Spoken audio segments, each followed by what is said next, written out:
96 FM Mercury, sahabat, dan tadi sudah saya sondikan pada Anda bahwa di pukul 11 hingga 12 di hari Selasa ini, sahabat, di 11 Juli 2023 ada special talk show yaitu Suara Dewan yang kita membahas tema berkaitan dengan Trans Jatim, menjawab transportasi publik aman dan nyaman. Tentunya untuk Anda warga aglomerasi Kota Surabaya ini sudah mengenal, karena ini menjadi favorit ya untuk para pekerja karena ongkosnya itu terjangkau, sangat malah terjangkau. Kalau bicara tentang Trans Jatim, ini merupakan sistem layanan transportasi umum berupa bus rapid transit BRT pada jaringan antar kota dan kabupaten dalam satu lingkup ya, aglomerasi, sahabat.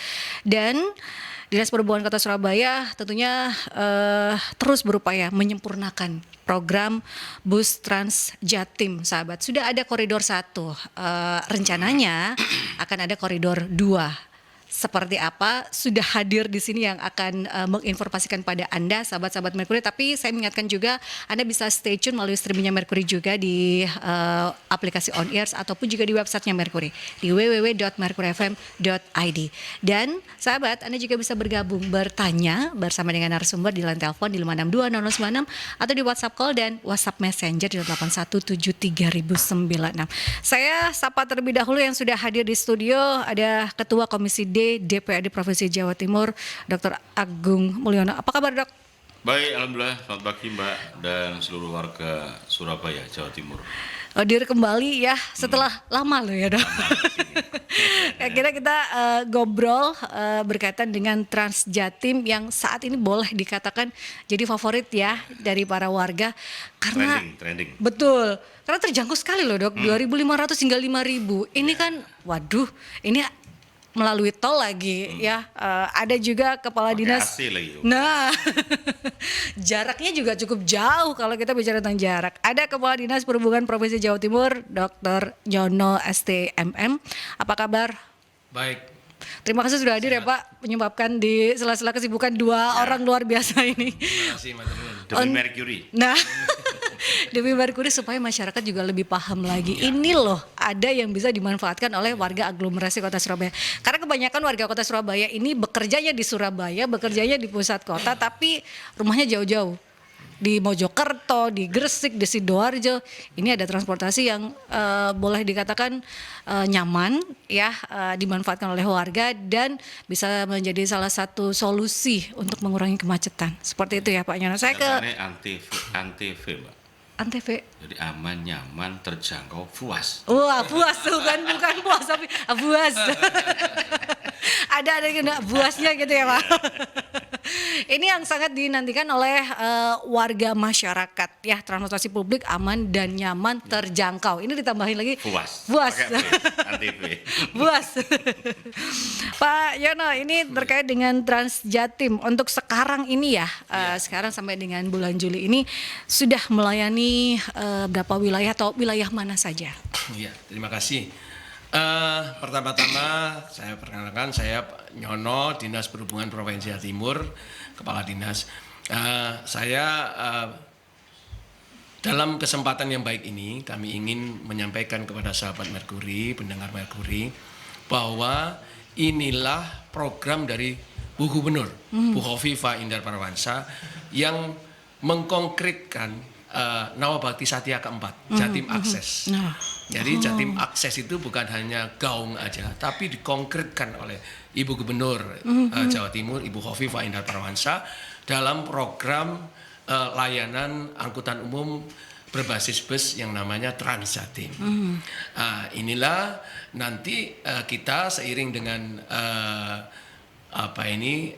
sekarang ini bahwa birokrasi itu harus berdampak, harus memberikan layanan yang terbaik, yang bisa memberikan keuntungan, kemanfaatan yang sangat signifikan kepada masyarakat layak kan, masyarakat banyak. Untuk itulah Trans Jatim ini dikonkretkan oleh Ibu Gubernur. Sekarang ini Trans Jatim itu melayani hanya satu koridor. Yang pertama ini yang di-launching oleh Ibu Gubernur pada tanggal 19 Agustus tahun 2022. Ya, ini melayani koridor 1. Koridor 1 itu dari Terminal Porong, kemudian Terminal Larangan, kemudian turun ke Bungurasih, kemudian turun ke Romo Kalisari, kemudian langsung ke Terminal Bunder. Masuk tol. Ya, keluar masuk tol dengan jarak 72 km. Luar biasa. Ya. Jadi ini dulu adalah awal dari kelanjutan kita melanjutkan yang namanya Trans Gerbang Kertasusila. Nah ya, jadi Trans Gerbang Kertasusila ini kita lanjutkan dengan konkretnya Nawabakti Satya Ibu yang keempat, yaitu Jatim Akses, dengan sekarang 22 bus, 22 bus. Ya. 22 bus kemarin pada tanggal berapa ya? 14 April 2023 itu ditambah 11 bus lagi sama Ibu Gubernur. Jadi total semua adalah 33 bus. Ini melayani masyarakat mulai jam 5 sampai dengan jam 7 malam. Jam 7 malam itu operasional terakhir. Ya. Dari baik Terminal Bunder maupun Terminal Porong. Jadi home base-nya adalah OD-nya adalah originnya dari Terminal Porong dan sampai ke akhirnya di Terminal Bunder dan sebaliknya. Ini mulai dari jam 5 pagi sampai jam 7 malam. Nah, ini dengan headway pada saat jam sibuk itu adalah sekitar 10 menit, 5 sampai 10 menit pada jam sibuk. Baik itu jam sibuk pagi maupun jam sibuk sore. Kemudian pada waktu lenggang siang hari itu headway-nya adalah 15 menit. Perlu diketahui bahwa pada sekitar bulan, kalau tidak salah bulan September ya 2022, Transjatim ini sudah bisa memuat 126.000 orang. 126.000 orang. Jadi total selama diresmikan launching Ibu Gubernur Agustus sampai dengan Desember itu sudah sekitar 500.000 orang yang dipindahkan oleh Transjatim ini dengan tarif yang murah. Tarif yang murah yaitu yang umum ada 5.000, yang pelajar dan santri itu 2.500. Ini adalah upaya Ibu Gubernur memberikan layanan transportasi yang aman, nyaman, tepat waktu, kemudian murah, gitu kan, terjangkau kepada masyarakatnya. Ibu Gubernur ingin membantu masyarakat untuk mengurangi ongkos transport sehari-hari agar itu bisa di-saving oleh masyarakat supaya bisa untuk kesejahteraan masyarakat banyak gitu. Demikian. Karena kalau bicara tentang biaya transportasi itu kan juga kalau terlalu tinggi juga menyebabkan inflasi ya Dok ya. Ya. Itu yang salah satu upaya gitu ya untuk menurunkan biaya transportasi dari warga masyarakat. Dan terkait dengan halte itu ada berapa halte untuk saat ini? Ya, jadi gini Mbak Yanti. Jadi bus ini itu adalah smart bus. Jadi yang digambarkan dengan aplikasi Transjatim Ajaib. Aplikasi ini namanya Transjatim Ajaib. Di situ ada di Transjatim Ajaib aplikasi itu ada berapa jumlah penumpang yang ada yang diangkut oleh bis itu ketika mendekati halte penumpang itu ada berapa waktu time bis itu menuju ke halte itu ada semua di dalam aplikasi itu. Bahkan namanya augmented reality itu jarak ketika kita berdiri di sini berapa sih jauh saya harus menemukan halte Transjatim itu sudah bisa. Jadi ada aplikasi yang bisa membantu ya? Yang memberikan kepastian. Ya. Memberikan kepastian layanan kepada pengguna Transjatim. Itulah yang sampai sekarang Transjatim ini masih menjadi idola. Sehingga mereka tidak menunggu tanpa kepastian, artinya tidak digantung, tapi menunggu dengan kepastian layanan yang dilayani oleh Transjatim. Kemudian tepat waktu. Saya sampaikan kepada tim Transjatim, jangan mengecewakan masyarakat dua kali. Berikan layanan yang terbaik, terutama pada tepat waktu. Jadi mereka menunggu dengan kepastian dan ketepatan waktu layanan. Yang kedua, untuk aman, nyaman, terjangkau, itu sudah haknya Ya, masyarakat Jawa Timur. betul. Itu sudah harus menjadi hak yang diterima oleh masyarakat Jawa Timur, penumpang Transjatim. Kemudian halte itu ada 33. Ada 33 yang ada sekitar 15 dari Porong menuju ke mana itu Bundar, kemudian dari Bundar 17, ada 16, Oh. 31, kemudian ada di Terminal Porong 1 dan di Terminal Bundar 1. Jadi semua total ada 33 itu yang bisa melayani masyarakat. Ini akhirnya karena didukung juga dengan aplikasi yang memudahkan oleh para calon penumpang menggunakan bus Transjatim ini, sehingga masyarakat menjadi puas. Itu tadi ya Puas. Dok ya. Saya ke Dokter Agung, sudah coba bus Transjatim belum sih Dok? Sudah. Nah, seperti apa? Sudah mencoba, kemudian dengan apa yang diungkap oleh Pak Nyono tadi bahwa masyarakat dimudahkan, kemudian tidak hanya murah tapi nyaman karena ada aplikasi yang mendukung juga. Seperti apa kalau Dewan melihatnya? Jadi sudah nyoba, kita masuk ke bus itu dan juga wawancara kepada pengguna masyarakat. Ya. Mereka merasa puas karena murah tadi dan tepat waktu. Ya. Ya. Jadi bisnya enak, pakai AC, tidak full begitu kan, tidak ada yang berdiri itu, semua duduk. Ya. Jadi ada pramugarinya saat itu namanya. Pramugara ya. Saya udah wawancara ke beberapa penumpang itu, mereka senang. Jadi senang dan bahkan sempat dibikin kayak semacam rekreasi dia sama keluarganya gitu. Nah, keren toh. Iya, rekreasi murah gitu ya. Jalan-jalan dari Porong ke Bundar. Terminal ke terminal ya. Nah, terminal ke terminal dengan melewati 33 halte, 16 halte baliknya dengan ongkos PP aja cuma 10.000 gitu ya. Itu menurut saya asik juga orang yang dari daerah misalnya pengen menikmati bus itu, daripada dia sambang di orang temen di keluarga Surabaya nggak ada kegiatan, dia aja muter terminal tadi kan. Nah, Iya. dari terminal 1, terminal satunya itu kan murah, meriah. Ini juga bisa salah satu solusi untuk biasanya backpacker. Ini kan pariwisata juga kan, mungkin Wisata, bisa dikembangkan iya. gitu ya Dok ya, di tempat-tempat wisata. Transjatim. Nah, karena kan kalau backpacker ini memperhitungkan biaya transportasi itu yang Ya, utama. Jadi ini sangat membantu untuk para backpackeran yang kepengen melewati beberapa ini. Nah, kedepannya karena sudah menjadi favorit, kalau menurut Dewan seperti apa? Ini kan sudah wawancara dengan para konsumennya, Pengguna, ya, konsumen. penggunanya. Ya. Seperti apa Dok? Harapan dari para konsumen yang sudah diwawancara oleh Dokter Jadi Agung?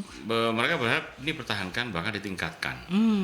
Ya, tapi waktu awal itu kan memang saya nanya apakah sampai terlantar atau ke Kuala Ndak cukup. Jadi saya pesan ke Pak Kadis tentunya ini membuka TAN ini mungkin tidak mudah ya bagi Disjatim, Disub sama Gubernur, tapi Ya.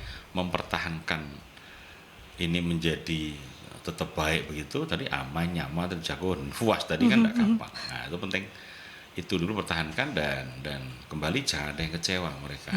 Iya. Satu kecewa bisa ngajak 100 temennya itu. Betul. Nah, oke, ya. Kasih. Itu kan akhirnya kepuasan itu yang menurut, oh enak naik ini aja gitu ya, jadi malah mengajak gitu ya. Dan sudah hampir 500.000 yang diangkut gitu ya.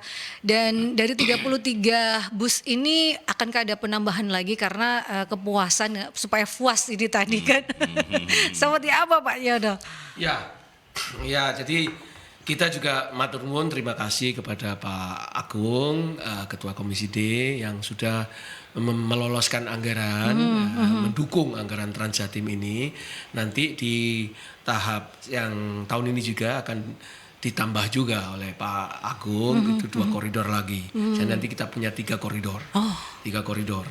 Jadi koridor 2 nanti itu adalah dari Mojokerto, kemudian Krian sampai ke Durase, kemudian yang koridor 3 adalah Terminal Larangan, kemudian lewat arteri, kemudian dari Buduran, Gedangan, Waru, kemudian sampai ke Durase sampai ke Joyoboyo. Kami ingin merubah wajah transportasi di arteri. Jadi pada saat kami ini cita-cita kami. Ya. Kami udah lapor Ibu Gubernur, kami ingin merubah wajah transportasi di arteri. Ketika lampu merah itu menghentikan lalu lintas, itu kemudian lampu hijau, bukan seperti sepeda motor yang bertebaran seperti Arena balap gitu ya, gitu. Pak ya. Tapi kami ingin antrian Transjatim yang mengangkut penumpang itu, sehingga sepeda motor pelan-pelan kita kurangi. Kita pelan-pelan untuk secara sukarela masyarakat beralih meninggalkan sepeda motornya. Karena apa? Dengan memberikan kepastian layanan, ketepatan waktu, mereka pasti insya Allah akan berpindah dengan sukarela. Khusus yang luar kota jalan raya tadi, sepeda motor itu jalan raya kan pasti riskan kecelakaan rawan. Iya. Sepeda motor dipakai untuk yang jarak dekat saja. Betul. Dalam kota paling tidak ya. Mungkin dari rumah sampai ke halte. Betul. Habis halte dilanjutkan dengan Transjatim yang itu adalah perjalanan yang penuh dengan resiko.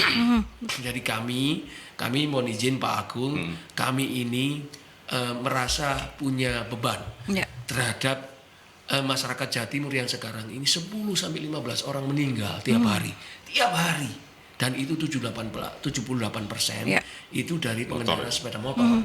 Ini laporan dari Ditlantas Polda. Ya, kemudian kemacetan di mana-mana. Karena apa? Kita kalau melebarkan jalan, membuat jalan lebar, kekuatan jalan perlu. Tapi bukan itu solusinya untuk mengatasi kemacetan. Tapi kembali lagi untuk memberikan layanan yang terbaik untuk angkutan umum, sehingga masyarakat tidak secara ini menggunakan kendaraan pribadi, tidak beli motor, tidak membeli kendaraan pribadi, tapi dia menikmati layanan angkutan umum yang luar biasa dari pemerintah Provinsi Jawa Timur. Kemudian mengurangi emisi gas buang. Ozon kita ini semakin lama, ini semakin tipis, dan ini bukan program Pemprov saja, ini program nasional, ini program dunia. Program ini untuk mengurangi emisi gas buang, sehingga lingkungan kita menjadi lingkungan yang bersih, rendah emisi. Itu tujuan dunia, bukan hanya tujuan nasional dan bukan tujuan Pemprov. Mohon agar semua masyarakat Jawa Timur mendukung untuk kepentingan masyarakat yang khalayak lebih banyak, penumpang yang lebih banyak, kepentingan masyarakat yang lebih banyak, untuk membantu meringankan ongkos transport sehari-hari, sehingga dia bisa digunakan untuk yang lain, untuk kesejahteraan mereka. Kalau itu kita total ongkos transport itu setiap bulan itu sudah luar biasa bagi satu keluarga. Nah, kemudian kami juga dibebani untuk menurunkan angka kecelakaan itu. Angka kecelakaan itu kalau ditotal Pak, mohon izin Pak, 10-15 orang per hari. Kalau setahun sudah berapa? Itu bisa dikonversi sama 10 kecelakaan pesawat loh. 10 kecelakaan pesawat dalam satu tahun. Coba, apakah dunia atau masyarakat kita rela itu semua terjadi? Tidak ada yang peduli ke arah sana. Kita harus concern, harus peduli ke arah sana untuk mengurangi angka kecelakaan itu di jalan raya akibat pemakaian sepeda motor yang salah satunya diakibatkan oleh buruknya layanan angkutan umum. Ini kita jangan kecewakan lagi masyarakat. Kita harus memberikan layanan yang terbaik untuk masyarakat, untuk melayani angkutan umum dengan Transjatim. Ini salah satu tepat waktu. Itu yang diharapkan oleh sebagian besar. Karena kalau biasanya warga aglomerasi ini kan berangkatnya pagi masih ngantuk, tapi kan kalau naik Transjatim bisa sedikit tiduran gitu, bisa istirahat, pulang kerja sambil perjalanan juga bisa sambil tiduran gitu ya, tidak sampai kalau bahasa Jawa menteleng jalan gitu ya Pak. Betul, capeknya ya. Ini salah satu kan juga murah juga ya. Ini akan ada koridor 2 dan juga koridor 3 nantinya sahabat ya. Koridor 2 itu mulai dari Mojokerto ya, itu akan melayani wilayah Mojokerto. Krian. Bungurasi. Nah, itu kan juga bisa menjadi salah satu solusi bagi para pekerja yang ada di kota Surabaya. Terkait dengan koridor 2, rencananya yang akan dilakukan oleh Disub seperti apa Pak Agung melihatnya? Karena kan ini berhubungan juga dengan jadi kembali kalau yang satu ini sukses, maka kita Dewan tentunya perlu laporan progres yang tertulis, yang terukur, memang betul-betul puas, manfaat, terjangkau, kemudian baru menanjak ke koridor 2 ya. Bahkan memang nanti mau menambah sebuah koridor berikutnya, ya kita perlu kaji ulang. Tidak harus tempat yang ke barat terus. Mungkin kita mau coba area timur, area tengah ya. Misalnya contoh Area wisata gitu ya, Pak? betul. Karsidenan apa? Karsidenan. Bakorwil. Itu kan keren gitu misalnya. Kayak Malang Raya, Ya. kayak misalkan macet. Mereka bawa mobil sendiri kan. Bahkan ke depan jangka panjang mestinya tidak hanya untuk kelas menengah bawah, kelas menengah atas pun boleh. Karena apa? Didesain nyaman tadi Ya. dan aman. Kemudian memang rutenya jelas, jamnya jelas. Ya. Real time gitu Di ya. Malang Raya, kemudian kayak dapil saya itu tapal kuda, keren kan? Situbondo, Bondowoso, Wah, itu tempat wisata keren semua itu, Pak. Keren. Ya, makanya itu para backpacker yang ingin ke ke Gunung Ijen itu kan murah gitu ya, bisa terjangkau dari istilahnya ke Bungurasi, tidak harus naik turun, tapi kan ini bisa langsung ke sana di wilayah-wilayah provinsi. Ini sangat dinantikan, makanya koridor 1 Jadi prinsipnya adalah sebelum ke yang kedua, ketiga, seterusnya, maka yang pertama harus ada mulai evaluasi, ada diukur betul, memang ini manfaat betul dan sesuai tujuan semula, maka baru maka koridor 2 dan seterusnya nanti. Oke. Karena kesuksesan koridor 1 inilah ya akhirnya Dewan meloloskan anggaran untuk koridor 2 gitu ya. Iya, tapi di monek dulu terukur betul, jangan sekedar seolah-olah, tapi the real, by data. Oke. By data, baik. Kita akan ke jeda iklan terlebih dahulu ya. Saya masih mengajak Anda untuk bisa bergabung, sahabat, bersama dengan narasumber saya. Ada Ketua Komisi D DPRD Provinsi Jawa Timur, Dr. Agung Mulyono, dan juga Kepala Dinas Perhubungan Provinsi Jawa Timur, Dr. Nyono STMM, berkaitan dengan Transjatim, menjawab transportasi publik aman dan nyaman, serta dikatakan terjangkau. ANTV ya. ANTV ya, Dok ya. Aman, nyaman, terjangkau, puas. Kita ke jeda iklan terlebih dahulu, sahabat. 96 FM Merkuri, sahabat, masih di Dialog Suara Dewan ya, sahabat, di hari Selasa ini dengan tema Transjatim menjawab transportasi publik yang ANTV, aman, nyaman, terjangkau, dan puas untuk warga masyarakat. Bersama dengan narasumber saya, Ketua Komisi D DPRD Provinsi Jawa Timur, Dr. Agung Mulyono, dan Ketua Dinas Perhubungan Provinsi Jawa Timur, Dr. Nyono STMM. Kita ke penelpon terlebih dahulu. Selamat siang, Merkuri. Selamat siang. Selamat siang, Mas Dewa. Ya, silakan. Perwakilan dari Parlemen, Wakil Rakyat, Ya. dari Kepala Dinas Jawa Timur, yang bagian ngatur lalu lintas dan perhubungan ya. Ya. Saya sebagai warga Surabaya yang juga menikmati angkutan umum, kalaupun lagi kilap sih, tapi kalau lagi sadar sih pakai motor karena itu favorit menurut saya. Saya cuma ingin masukkan gini ya, saya sebagai founder God Travel Indonesia, sebagai teman backpacker juga yang juga informasi wisata untuk Surabaya dan Jawa Timur, saya punya masukan karena banyak sekali juga teman-teman luar kota, luar negeri juga masih butuh saran, dan saya ngasih info ini ke Merkuri, panjang nih teksnya, nanti monggo ditunjukkan ya teks saya, kalau bisa kebaca, karena banyak sekali ide saya itu terkumpul dari teman-teman yang buat pelayanan terpadu gitu loh. Jadi saya yang pertama saya tanyakan adalah, ini kan sebenarnya kendaraan umum ya, dengan adanya program pemerintah yang harusnya ayo kembali kendaraan umum, kurangi kendaraan pribadi, apalagi ayo support dengan kendaraan listrik. Seberapa banyak armada dari Jatim ini memakai support tenaga listrik, ataupun yang sekarang lagi rame itu Niku Banyu, dan pakai tenaga hidrogen air. Nah itu kan kalau memang bisa mengakomodasi, itu harusnya tidak berbayar. Jadi harusnya saya berharap ke depannya angkutan moda kalau emang mengurangi transportasi tidak kecelakaan untuk pribadi, ayo dibuat Rp1 pembayaran. Nggak ngomong kita rugi mas, ngapain negara akan rugi, ini kan bukan untuk komersial, ini untuk agar masyarakat kita dijaga oleh Ibu Gubernur. Lalu yang kedua, kalau bisa free, Rp1 atau free gitu loh, apalagi untuk anak sekolah yang sekiranya orang tuanya selalu memaksakan naik motor sendiri, itu bahaya. Jadi bisa anak-anak mau jalan-jalan, aku mau ke Surabaya mak, dari Malang, ya wes motoran naik, padahal SIM-nya gak ono, itu lah bahaya. Tetapi kalau memang ini ada kenapa enggak dibuat free gitu loh, buat anak sekolah. Itu jadi berharapnya sejauh mana ada tenaga di luar BBM, yaitu listrik atau hidrogen. Lalu saya kedua, yang poinnya adalah, kok saya tidak pernah melihat Bu Kofifa naik bis ya, dari rumahnya ke sana, atau mungkin dari kepala dinas sendiri yang bersuara, atau dari kepala DPR ini naik bis, monggo.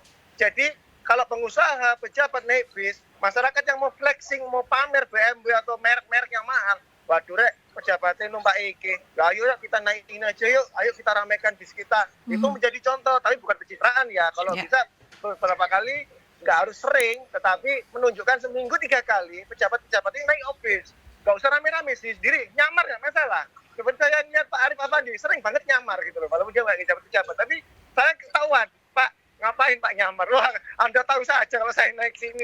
Jadi saya ngelihat bagaimana teman-teman ini, ya nggak apa-apa kalau mau diberitakan, wah pejabat naik bis, nggak masalah, itu sebagai pamer untuk menarik orang. Tapi mengurangi orang untuk pindah, kasih contoh. Jangan ayo masyarakat pindah, pejabatin numpak pengawalan, dikawal ambil polisi-polisi, ambil disupir dewe. Janganlah, itu masukan kedua.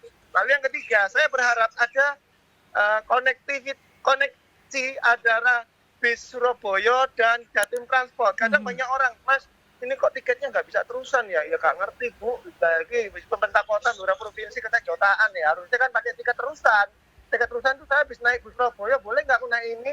Nggak usah bayar lagi, sudah tercatat satu koordinasi, satu ID gitu, lebih enak loh. Jangan terus ini private area, kota-kota, provinsi-provinsi, coba yang ngono ya, gitu. Saya berharap ada sinergisitas gitu loh, ada tiket terusan.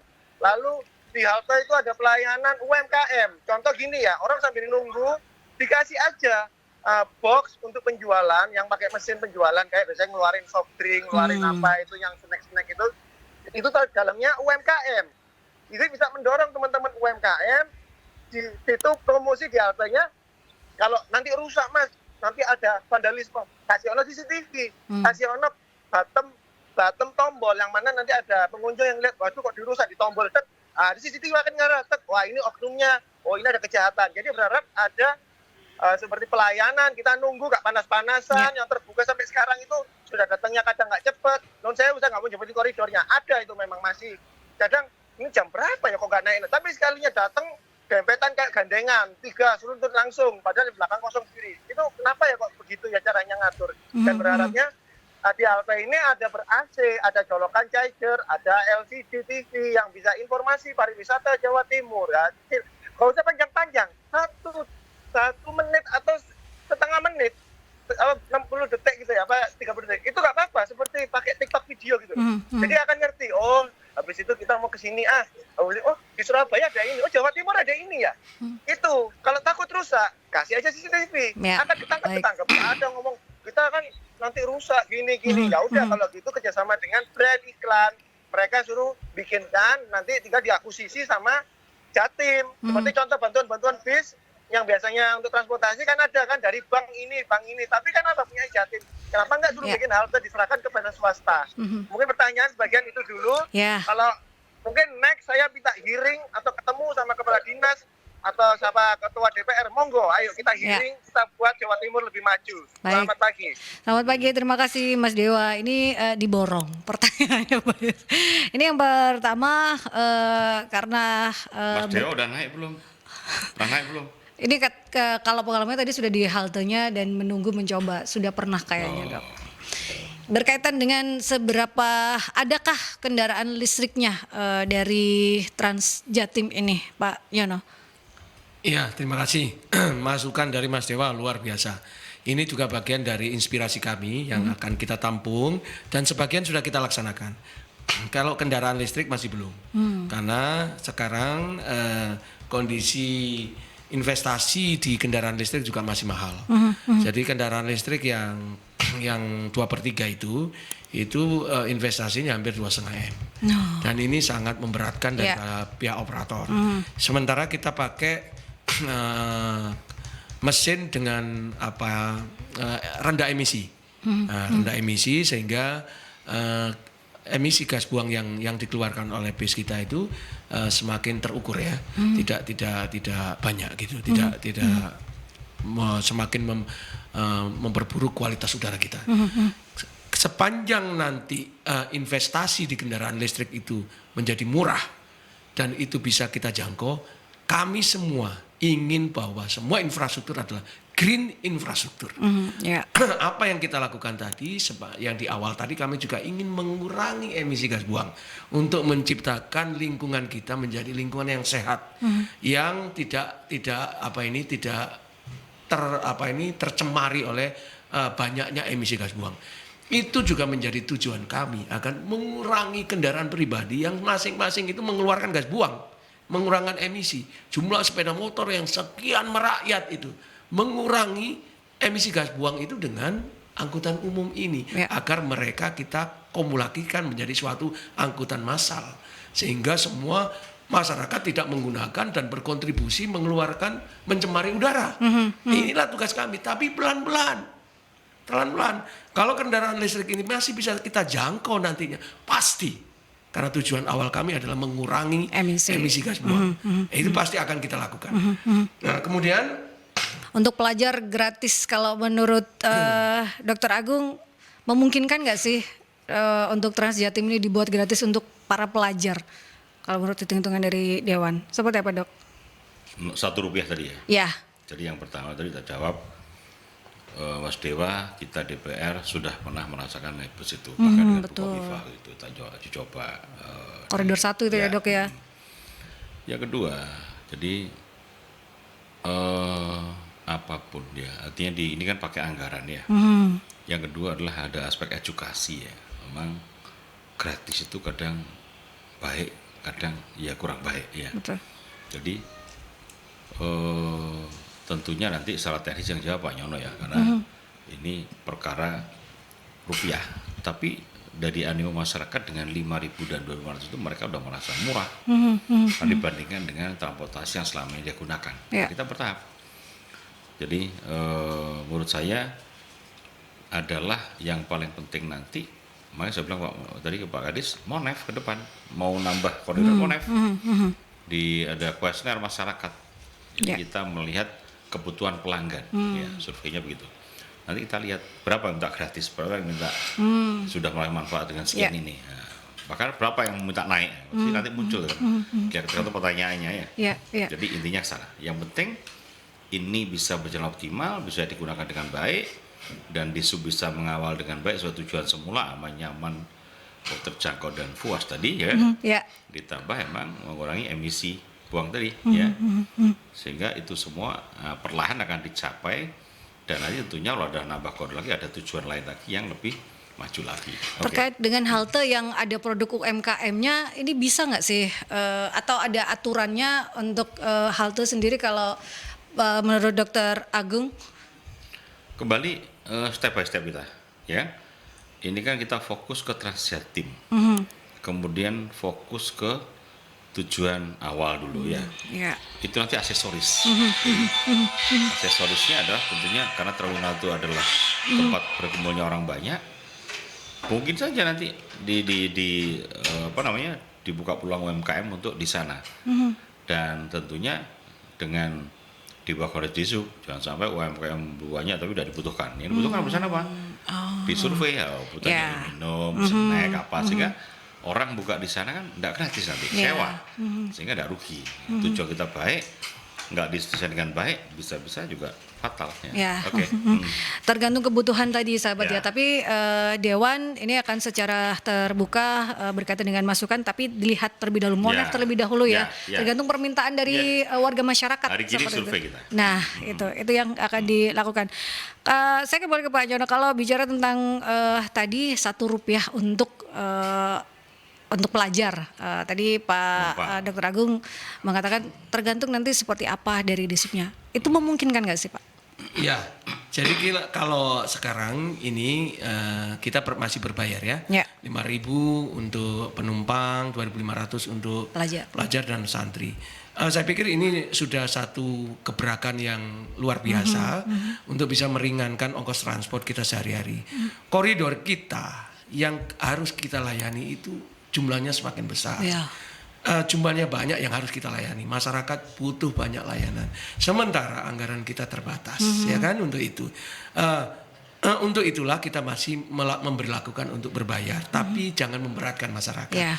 Tujuannya untuk apa? Untuk memberikan pelayanan yang sama, untuk memberikan perluasan layanan kepada koridor yang lain, agar tidak hanya koridor satu aja masyarakat yang di lingkung itu yang Ya. menikmati, tetapi Lebih luas masyarakat lagi Mojokerto nanti. nanti bisa. Kalau kita semua kita gratiskan, anggaran kita terserap di sana, Ya. ini timbul ketimpangan nanti. Ada masyarakat yang tidak terlayani.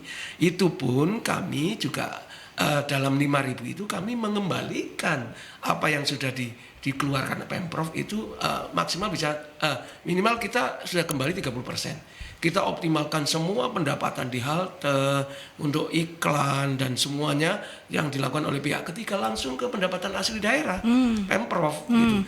Tapping dari masyarakat yang 5 langsung masuk PAD Pemprov. Ya. Itulah yang kita nanti untuk membuka koridor-koridor yang lain untuk memberikan pelayanan yang merata, kesetaraan bagi masyarakat yang lain di wilayah aglomerasi Surabaya Raya.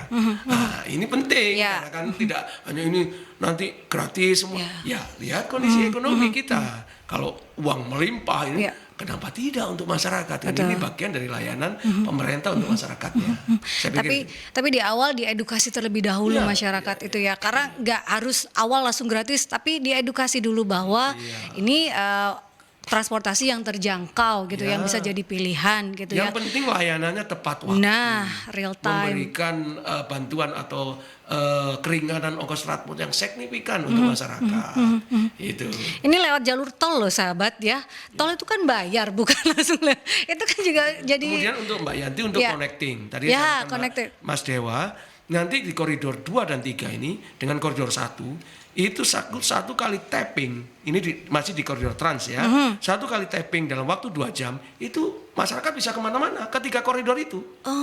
Dalam 2 jam dia bisa ke Mojokerto, dia bisa ke mana itu, ke Joyoboyo, dia bisa ke Krian, dia bisa ke Bunder, dan ini akan kita kembangkan terus panjang koridor kita yang lain. Itu nanti Gresik Lamongan, Mojokerto Pasuruan, Gresik Mojokerto, Surabaya Bangkalan, termasuk ke arah Madura.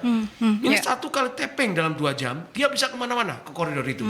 Kalau nanti lewat 2 jam dia akan kena lagi. Ya. Nah, dan ini Transjatim luar biasa. Bisa dilayani oleh e-money di semua bank himbara kita dengan QRIS, bayar di atas bus pun bisa dilayani oleh pramugari-pramugari kita. Karena kita menyadari bahwa masyarakat kita itu struktur pendidikannya ada yang menengah ke Betul. bawah, ada yang menengah ke atas. Mereka tidak bisa menggunakan QRIS, dibantu oleh aparat kita, dibantu oleh pramugari-pramugari kita. Nah, memudahkan masyarakat yang akan menggunakan iya, Transjatim OVO, ini. e-wallet, Ya. apa semua bisa dengan Transjatim. Gitu. Ya, semuanya bisa, Ya, sahabat dan ya. kemudian kita lagi sekarang kita rapatkan dengan kepala ketua BULD-nya Kota Surabaya kemarin untuk kita integrasikan dengan Nah. Surabaya Bus, Semanggi Bus.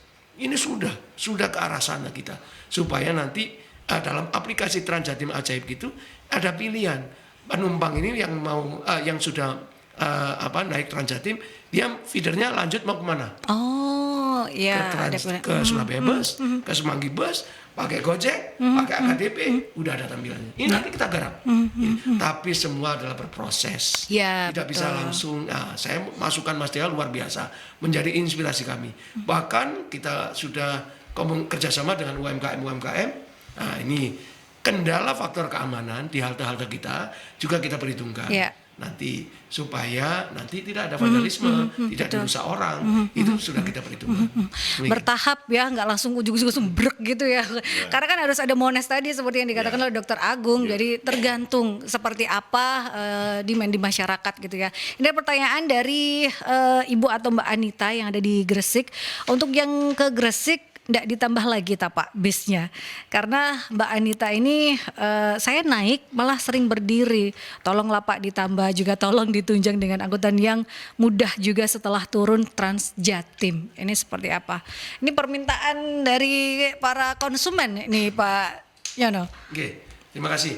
Pada tanggal 24 April Ibu Gubernur sudah menambah 11 bus. 11 bus dari 22 bus ditambah 11 bus itu menjadi 33 bus. Ya. Ini yang koridor 1 ke arah Gresik. begitu banyak peminatnya karena memang kita concern pada keberpihakan kita kepada penumpang. Jadi kita ingin jangan sekali-kali lagi, saya sampaikan pada kru Transjatim, mengecewakan masyarakat penumpang 2 kali. Layani mereka dengan baik, ketepatan waktu. Makanya ini semakin banyak pengguna Transjatim ini untuk bisa menikmati layanan Transjatim. Sehingga base-nya apa? Begitu ditambah Ibu 11 jadi 33 masih kurang.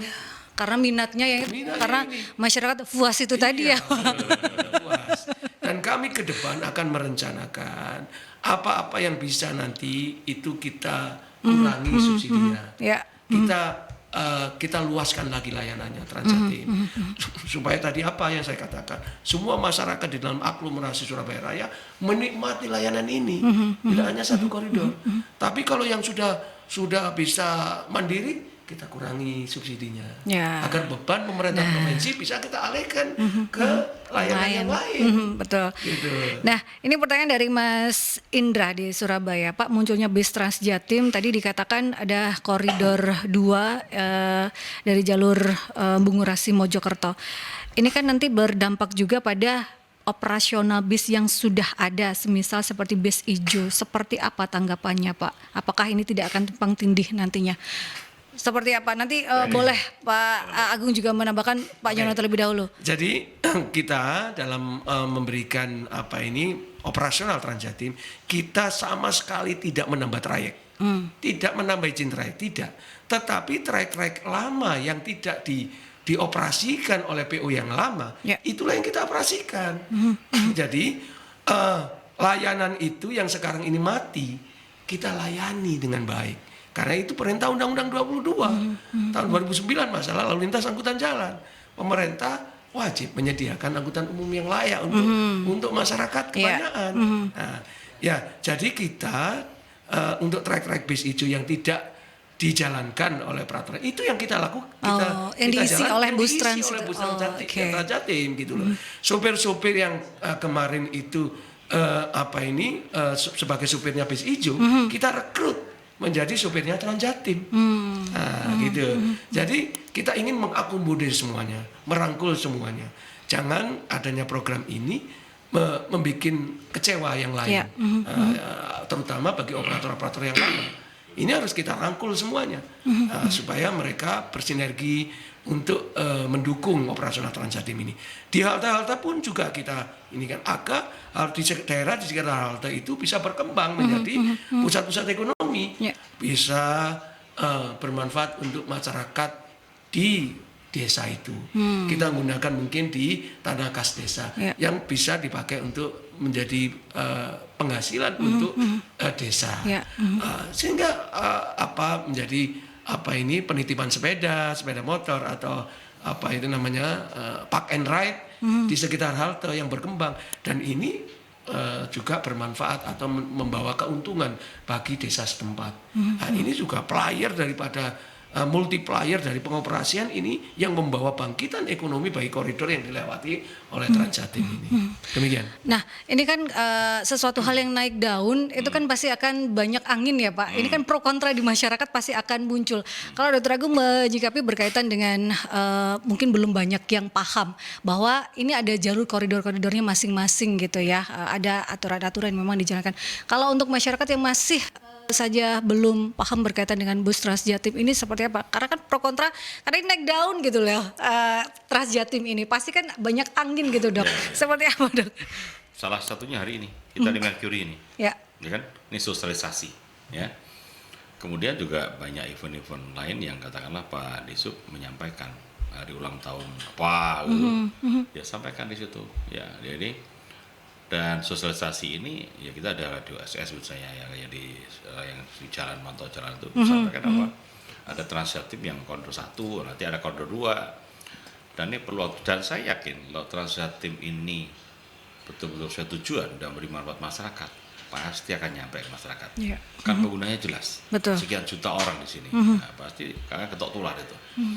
Nah, itu aja. Jadi biarlah mengalir Transjatim ini dengan apa adanya, dengan dimiliki oleh Disub. Saya yakin masyarakat pengguna nanti akan bersuara, dan yang bilang manfaat-manfaat pasti ada ya yang enggak apa, ditimpang nanti banyak mana yang enggak ya. Tapi yang penting tujuan Bugub, tujuan kita adalah baik. Antv tadi. Oke. Aman, nyaman, terjangkau dan Ya, juga kami luas tambahkan gitu juga ya. ada, Ya. Pak An. Karena Transjatim ini adalah halte-haltenya adalah high deck. Kita tidak bisa ngambil penumpang itu di antara yang di jalan-jalan tidak bisa, harus di halte. Halte ini harapan penumpang yang naik turun di halte Transjatim ini menjadi penumpang pengumpan bagi angkutan feeder-feeder yang lain, angkot-angkot yang lain, angkutan online. Jadi orang yang naik Transjatim turun lanjut angkutan kota, angkot, lanjut angkutan online. Jadi jelas ya. Jadi jelas. Pasarnya kita tidak ganggu tidak yang mengganggu lain. yang sudah ada gitu Koridornya ya. sudah jelas. High deck turun di halte, turun lanjut ke feeder yang lain, angkutan kota atau angkutan online yang lain. Jadi tidak saling mengganggu. Nah, itu kan ini tujuannya adalah memudahkan masyarakat supaya masyarakat ini beralih ke transportasi yang ANTV itu tadi ya, sahabat ya. Ini pertanyaan dari Pak Hendrik sebelum kita ke jeda iklan. Saya pernah mencoba Transjatim saat ingin pergi ke Gresik. Kedatangan busnya kok terlambat ya Pak dan langsung full oleh penumpang. Sehingga saya harus menunggu kedatangan bus berikutnya. Untuk Pak Disub saat ini kondisinya seperti apa ya Pak? Apakah sudah lebih nyaman lagi? Karena kan tadi bilang ketepatan waktu ya Pak. Ya. Seperti apa? Jadi gini, mohon disadari juga bahwa Transjatim yang koridor 1 dan koridor kita yang lain tidak seperti Transjakarta yang punya jalan sendiri, punya jalur sendiri. Kita bergabung dengan jalan orang lain. Tentunya mungkin ada kemacetan di sisi yang lain, itu sangat berpengaruh terhadap timetable kita. Tapi kami usahakan di dalam tim kita tetap berusaha untuk memberikan ketepatan waktu layanan. Nah, tentunya kalau ini terjadi misalnya ada kemacetan di titik tertentu, pasti akan berpengaruh terhadap orang Transjatim. Dan ini di halte-halte tertentu banyak orang yang menunggu. Nah, inilah ketika Mas Hendrik di halte yang berikutnya sudah terisi oleh halte yang sebelumnya gitu. Jadi memang ini butuh tambahan layanan Transjatim ini dengan menambah jumlah layanan. Namun sekali lagi kita juga terbentur oleh besarnya anggaran, sehingga kita juga memanage di situ. Ini membuktikan bahwa warga masyarakat sebenarnya tertarik dan sangat banyak yang ingin mencoba dengan adanya, makanya ditambah koridor 2. Jadi untuk sahabat-sahabat Merkuri di awal memang tertarik untuk mencoba, tapi nanti selanjutnya tertarik untuk berpindah ya dari penggunaan kendaraan pribadi ya Pak ke kendaraan transportasi umum ini. Kita ke jeda iklan terlebih dahulu sahabat, karena ada beberapa pertanyaan juga yang masih akan saya bacakan ya, tapi waktu tidak banyak, jadi sabar untuk sahabat-sahabat Merkuri. Tetap stay tune di Dialog Suara Dewan ya.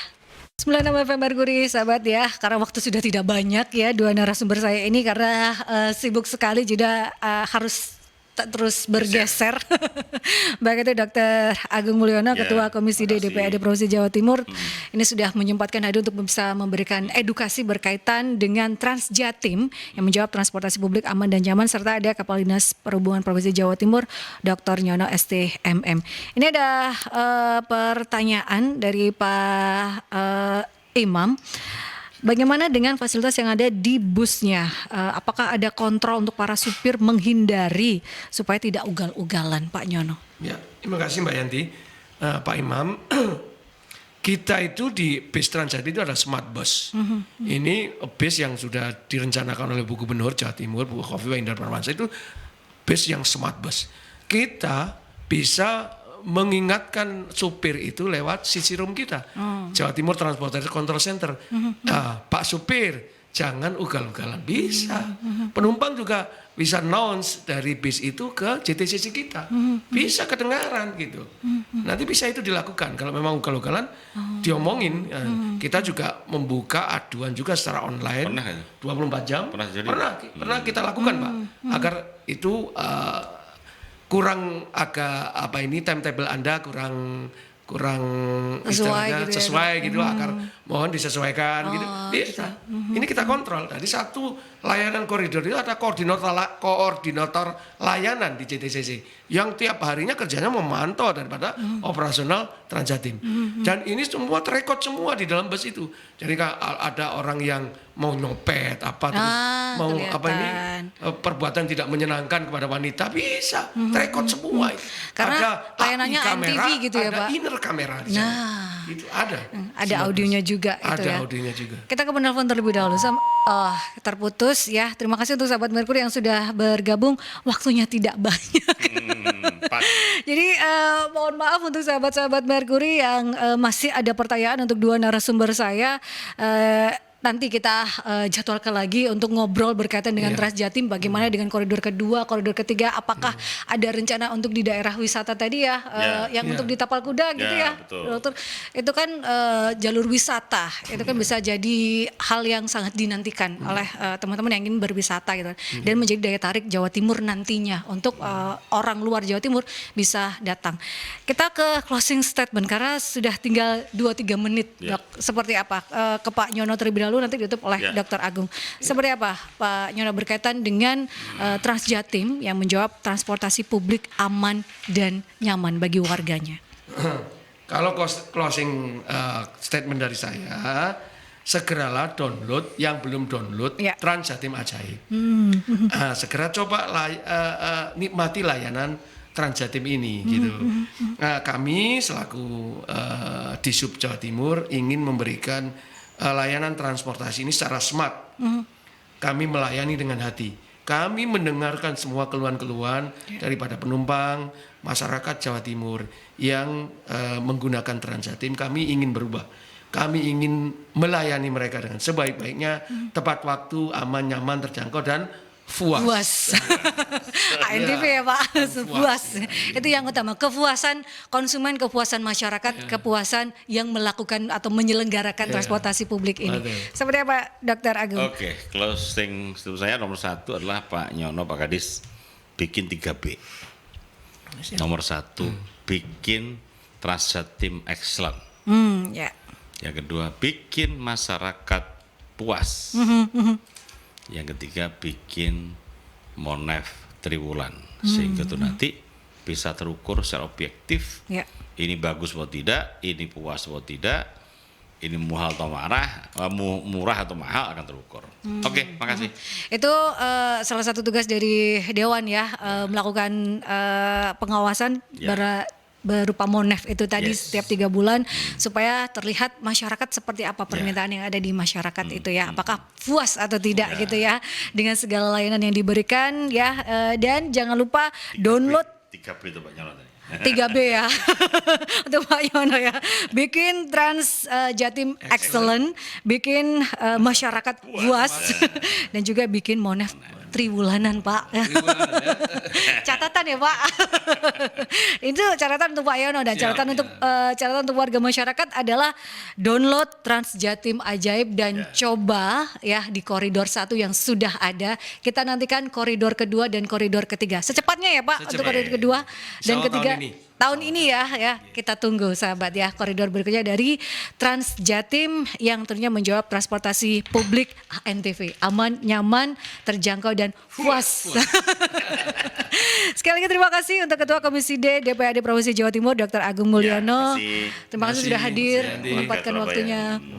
Dan juga Kepala Dinas Perhubungan Provinsi Jawa Timur Dr. Nyono STMM. Terima kasih sudah berbagi dan juga melakukan penyelenggaraan transportasi publik. Salam untuk teman-teman di Sub yang sudah luar biasa. Dan juga untuk Dewan juga luar biasa memberikan anggaran, support untuk teman-teman supaya bisa memberikan layanan transportasi yang luar biasa untuk warga masyarakat Jawa Timur. ANTV sahabat, aman, nyaman, terjangkau dan puas. Saya harus pamit undur diri dan Talkshow Suara Dewan bisa Anda saksikan kembali di YouTube channelnya Mercury di Radio Mercury 96. Stay safe, stay healthy, be happy dan Assalamualaikum warahmatullahi wabarakatuh. Waalaikumsalam.